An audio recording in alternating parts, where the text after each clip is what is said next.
Good afternoon, everybody. Welcome to another edition of The Harsh Reality. And before we get into the show, let's start. Let's. I just want to thank everybody who prayed for a good friend of ours, friend of the show, and a friend of mine in real life, Ray Julio, for during his surgery, during his brain surgery, and his family will. And we do appreciate the people still praying for him because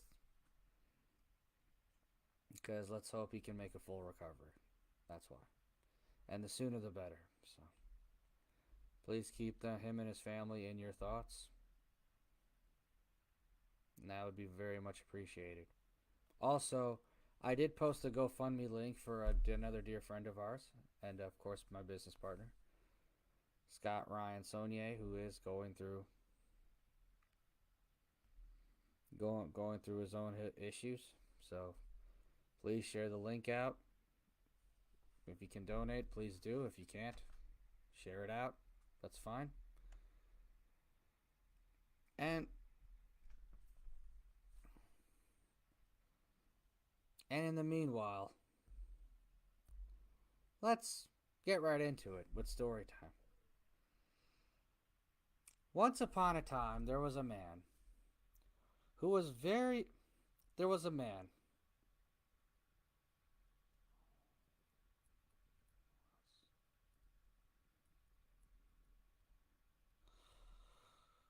Well, I remember once upon a time, there was a man who may or may not have been, a well-known live streamer or a online personality or whatever.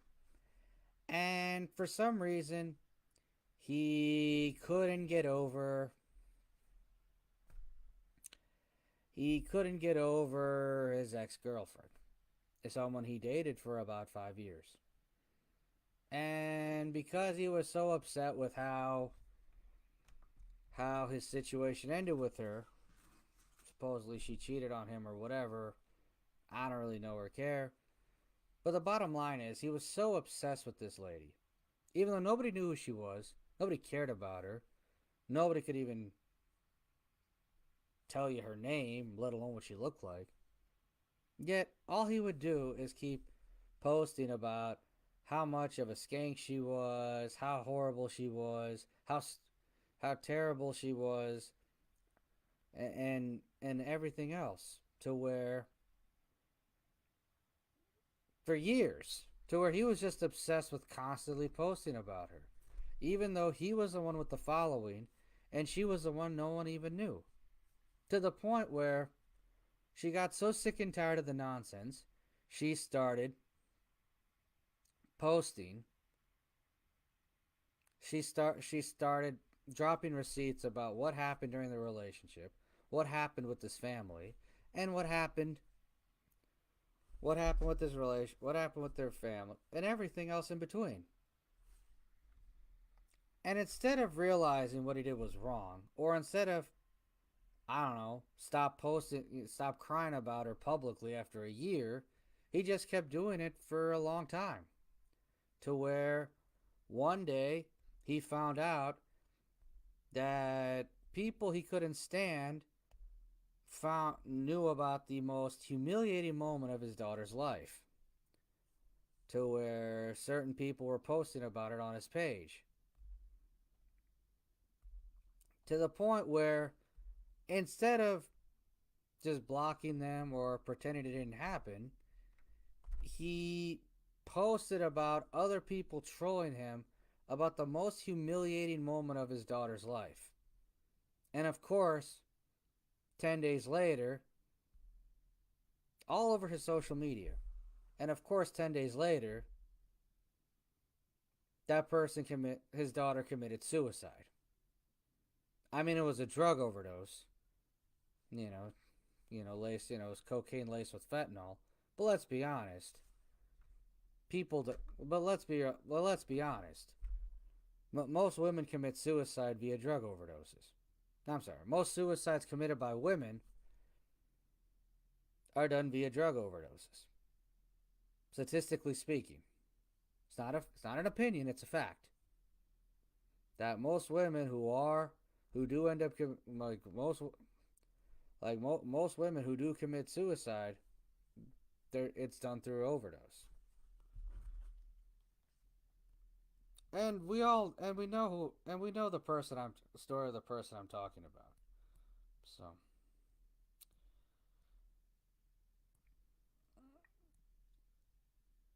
it really doesn't matter.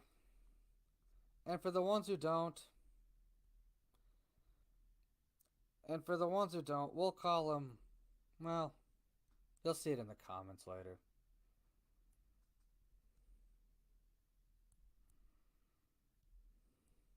Let me make sure I'm sharing this out.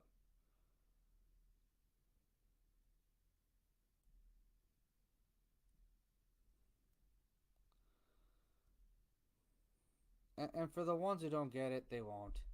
But let's be honest. It's about a man. It's the same guy who claims that everyone else is obsessed with him when he's the one who couldn't get over his obsession with his ex. If he was able to get over his obsession with his ex, his daughter would still be alive. And that man is known as Bill Bunting.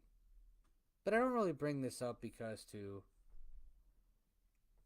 shame the man, even though he shamed himself. And I don't bring it up because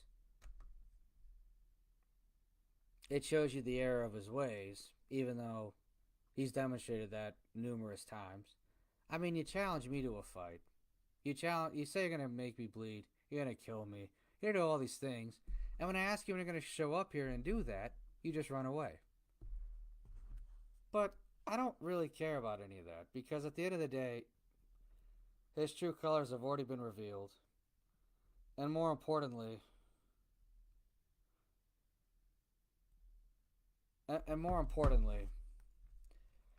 it goes to show you the dangers of obsession. You see, being obsessed with a goal is a beautiful cause. Being obsessed with your work,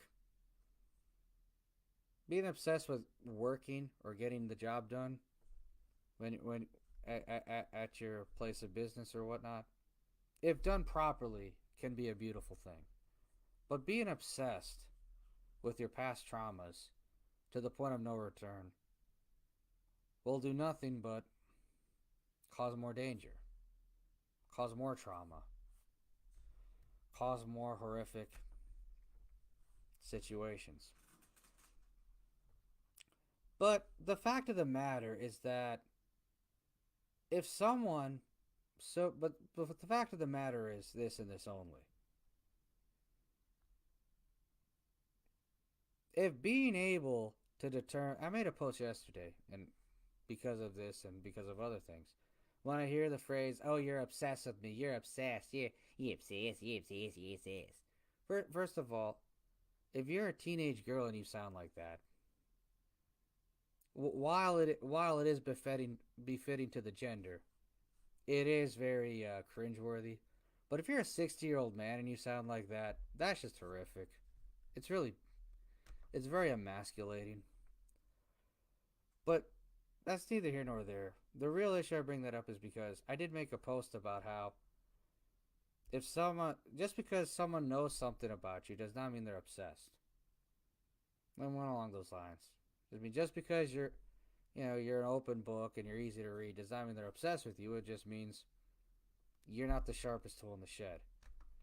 And the problem is we do have a brain drain in this community, in whatever that community is, the truther, critical thinker, researcher community, where if people can't even find out the truth about the ones closest to them, then how do you expect to be taken seriously when you're talking about certain topics about what's going on in DC or London or the Vatican or anything else or outer space or anything else in between?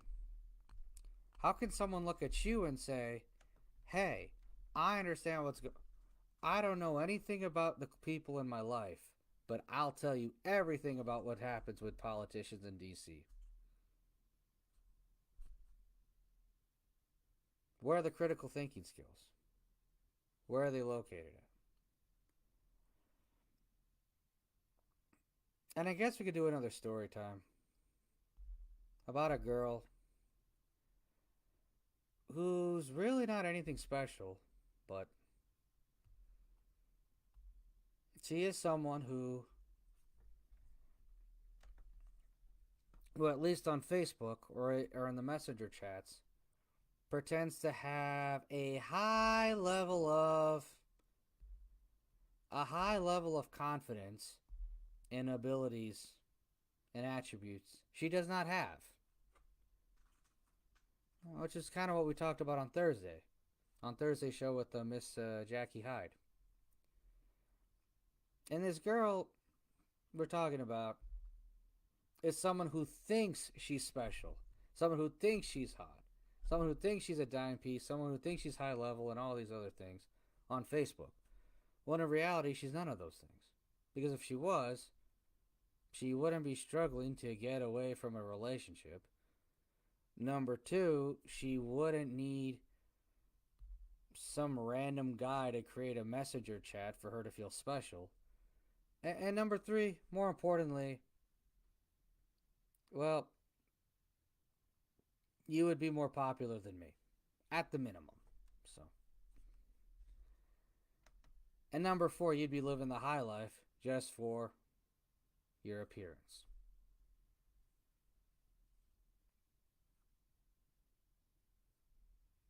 And the crazy part is, I remember one time I tagged her on a post. She was someone who claims that, that claims to care about women's rights and all that other stuff. But when I tagged her on a post, she didn't say anything. And she's someone who praises loyalty but has no issue stabbing people in the back.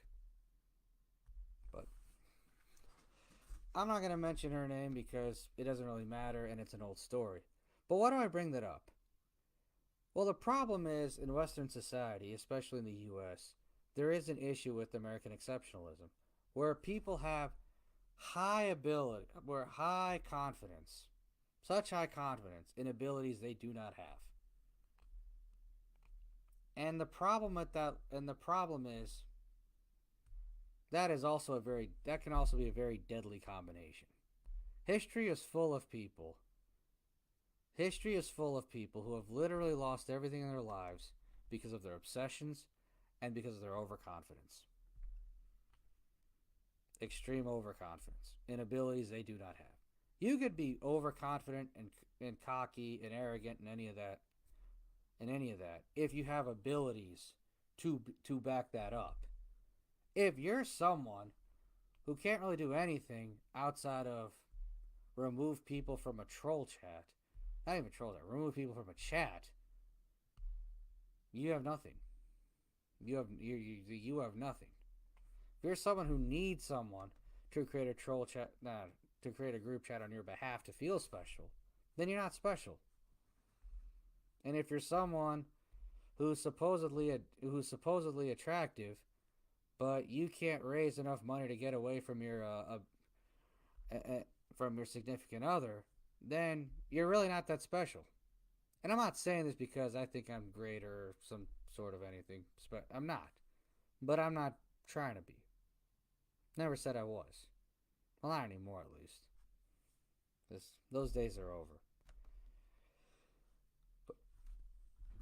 But I bring it up because, again, history is full of people who have literally suffered.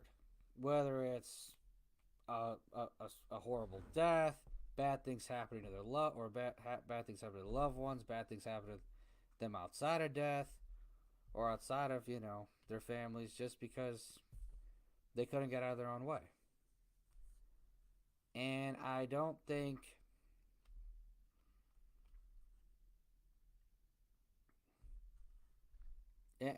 enough people understand that you have to be a certain way to get things.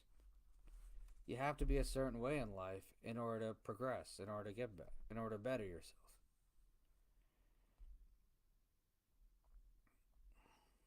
I mean, humility is key, especially when that's all you have.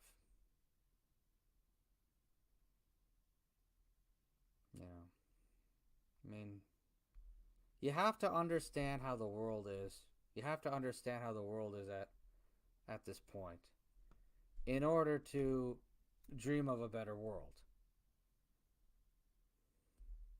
Otherwise, you have no basis to. Otherwise, you have no idea where to begin.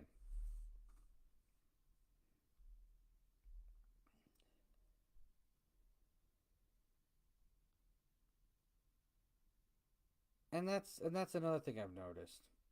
I mean, while I notice the fact that, and the thing I've noticed in life is if you can't talk about someone or something, that's who usually controls you.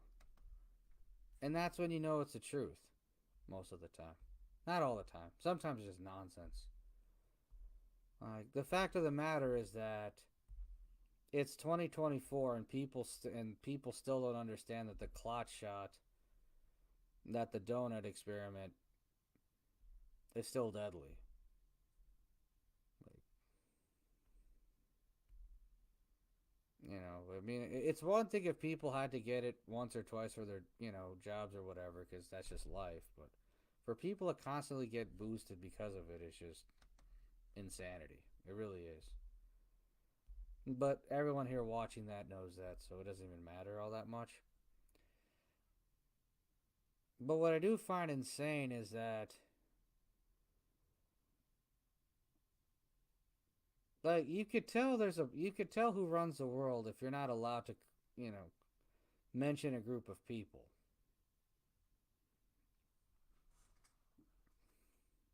You know,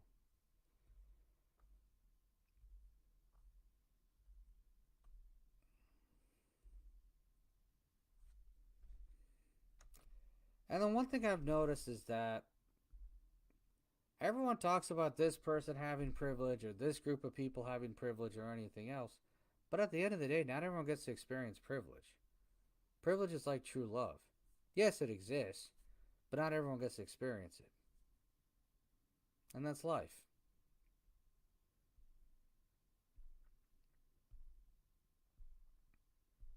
And it's just rather fascinating to seeing how evolved or devolved everything's become in the last decade or so.